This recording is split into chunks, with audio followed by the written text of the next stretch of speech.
สบายดีเบิ่งพี่น้องของมาแต่ตลาดนะนี่กะสีเบิ่งเฮ้ยเบิ่งหนูหน้าน่ะสาวได้เท่านี้แหละนี่ตลาดเบอร์ลิงตันนั่นเสื้อบีบีน่ะเฮ้ยกะสีเอ้ยบ่มี2 ตัวกูเบิ่งโอ้ยกันกูโอ้ยเดี๋ยวมึงแห้งโอ้ยคือกันกูก็เลยบอกเอากูก็สู้ๆไปก็เลยมีตะแก๊สกูก็เลยเอาตะแก๊สนี่ดิกูก็นี่ดิแก๊สกูอันนี้ก็ดีแก๊ส นี่แล้วก็เสือแขนยาวสีขาวกูมีตัวหนึ่งเพราะว่ามันมีดำน้ำกว่ากูเสียเอาขนมมีแต่ขาวกูก็เบาเด้อเฮ้ยนี่เด้นั่นของลูกกูนะเนี่ยของลูกกูกับของพี่นอนกับตัวหนึ่งของกูก็เป็นของกูหลากหลายกว่าโมของลูกกูก็หน่อยดิเสือนี่นะมัดเท่านี้เสือนะมัดเท่านี้เสือบีบีน้อยเห็นซองตัวก็เศร้าว่าข่อยบ่งามมันข่อยบ่งามหรือแปลว่าบ่งามเด็กเกิบปนี่ก็ได้สีแดงนี่ขอยก็เห็นในทีวีมันออกอยู่ได้สักกะสีขอยกับพวกไปขอยก็เห็นขอยก็เอาเราได้สักกะสีเอ้ยขอยไส้น้อยหรือไส้ใหญ่ขอยก็ยุบไปก่อนเด้อสีแดงค่ะนะไปบอกขอยไปเห็นไส้อัน8ขอยเอาไส้8ล่ะพอตีนขอย8เด้ขอยเอา7 ครึ่งเนาะ7 ครึ่งก็ล้มตีนกูอยู่กลัวบ่เอากลัว8นี่เกิบขอยจะมาใส่กับหมวกขอยนี่จะเห็นหมวกขอยนะขอยก็ซื้อใหม่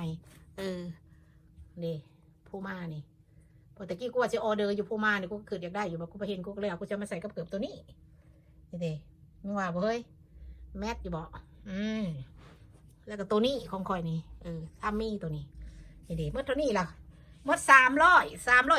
ซัมติงนี่แหละนี่มาคามขอยจะมาอีกโอ้ยขอยจะมาขัวกินไนมันแขวขอยจะหักไอ้ซักกะซีแขวอันโคกคอยอันเล่ม1ค่ะนะกูว่ามันมากแต่ใส่แขวมันนี่กูมาเยียงแหวนมึงมันออกเครื่อง1อีกกะซีเลยแขวกูออกพอกูย่ำกระดอกกระเดียนะเฮ้ยนี่กูอดบ่ยุกูเสียมากูสิกินนั่งยี่มันรู้คือสิกินขนมโมหูนี่ของกูมาไว้เห็ดข้าวจีข้าวจากูอันนี้เห็ดขนมข้าวเพียงแหละขนมมันต้นมันตันแต่กูอยากเห็ดกูมีอยู่ได้กูหักจากซื้อกูเห็นกูก็อยากซื้ออันนี้มาเห็ดข้าวจีนี่ข้าวจีก้อนยาวๆยิ้วๆนี่เห็ดตั้งปู่จะนี่ก็มันก็พูขึ้นสวดบุ่มนี่ก็มาตัดกินนี่ก็เห็ดข้าวจีก็ได้เห็ดยังก็ได้บัดไข่มันยังไงก็มีแล้วอยากได้อีกฮะอันนี้มะเมียนไว้นี่อันนี้ก็เอามันทูเพียงอันนี้มาทูหัวพักบัวพักเทียมเห็นหันที่นี่เพราะว่าบอย่างมัน4ไข่ดังยังค่ะนี่แหละพี่น้อง300นี่ตัวนั่นละว่าให้พังเสือคอยเสือแก๊สคอยเพราะว่าปีนี้คอยยบแล้วเรื่องเครื่องนะกันปีหน้าบูจักปีหน้ายังโบเว้าถึงสิยังฮอดปีหน้าบหรือว่ายังโบฮู้แต่ว่าส่วนปีนี้นั้นยังบ่ฮอดปี2026ก็ได้แต่ว่าปัจจุบันนี่ซื้อมาแล้วนี่ซื้อมาแล้วก็ยังนุ่งก็ยิบเขียวนุ่งอย่าสุไปว่าคือบ้านเฮาตะกี้เนาะขึ้นไปกันมาโอ้ยก็แล้วถูกแนวยากอีกาซีป้าซื้อมาแล้วก็นุ่งเอาไว้แต่นุ่งไปเอาบุญเนาะป้ามันมาอยู่ในนี่คอยโดยยังนุ่งมาแต่ตลาดพูดให้ป้าข่อยอันเกิบมันเกิบแดงนี่นะข่อยว่าก็บักหล่าโอ้ยบ่มีแนวตัดเนาะล่ะอันเล็กตะเล็บก็บ่มีข่อยว่าคันมีในแม่สิตัดออกข่อยว่าเลยสิถือมาเลยเพราะว่า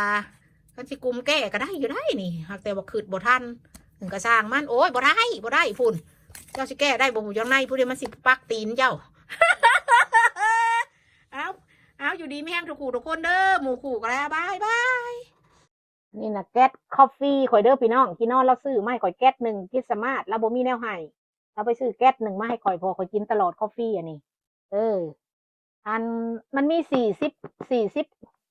ล็อกน้อยอันนี้40บล็อกน้อยนี่มันมี10ซองอยู่ในนี่ลานในกับในบล็อกมันใหญ่นี่มันมี40บล็อกอันนี้ในบล็อกนี่มันมี10ซองเท่ากับกินนะคอยอยากกินมื้อละ2 ซองอิงตามคอยอยากกินคอยอยากกินเท่าไรซองคอยก็กินลาบล็อกนี่1นะเขาขาย$6.99นี่มันมี40บล็อกมูลหารเอาคูณหารเอาสำหรับมันเป็นมูลหารคูณหารเอาเพราะว่ากินนอนซื้อให้ยามกินสามารถเราซื้อให้กันละพี่น้องคอยก็ได้ของขวัญนั่นกินนอนซื้ออันแก๊สมีให้อันยกแก๊สมีแต่แก๊สคอฟฟี่แก๊ส1ยามกินสามารถลูกก็ซื้อเครื่องมูนี่ให้บักหลาก็ดีพอดีมดทั้งมวลทั้งเมียนอันนี้ก็$300ลูกซื้อให้คอยก็ได้พี่น้องแม่ก็เลือกเอาแล้วก็เนี่ยแม่อยากได้เนาะจังสั้นละเอาอยู่ดีไม่แห้งทุกคนมดตัวนี้ขอถ่ายให้เบิ้งคลิป1ตัวนี้ก็ได้พี่น้องป้องปลายเกิบนี่ก็มาไว้ถือยำกินสมัดนุ่มอุ่นอันนี้ ถือไปหันไปนี่สีดำก็มีแล้วซื้อปีกายนี่